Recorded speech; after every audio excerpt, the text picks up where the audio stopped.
What's the worst coworker you've ever worked with? 1.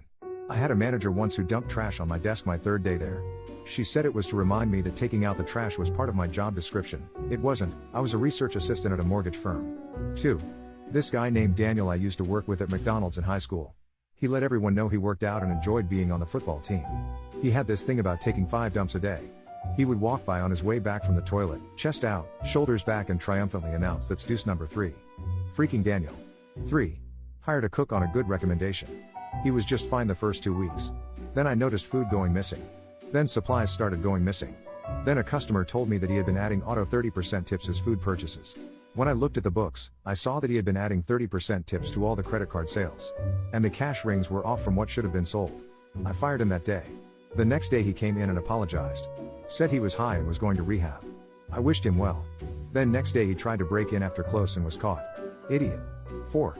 He creeped the hell out of all the girls at work, and then it came out he had stalking and SA charges pending outside work. Fired that day. 5. His name was Dan. Dan was 37, working at a dead-end job as a lab specimen processor in a windowless room for 9 hours a day. He ate only Burger King, but without the lettuce because that's rabbit food. He drank literally a gallon of Mountain Dew a day, and was confused as to why people were horrified by that. "There's water in it," he would say. Apparently if he ate corn he would vomit and have to go to the hospital.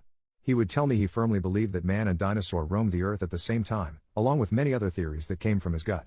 One day we got into a political argument before the 2016 election where he said, "If Bernie Sanders is elected president, there will be a civil war, and I will not hesitate to finish off you and your family." Dan was fired. I got out of there as soon as I could. Don't be like Dan. 6. When I was 16, I worked at Wendy's, and my manager was this old dude who always smelled like expired pickles. Every time I worked the back window, he'd sneak up behind me and start gently flicking my earlobes while whispering "tickle tickle tickle" in the weirdest voice you've ever heard. I'd turn around and he'd slowly back away into the freezer, never breaking eye contact.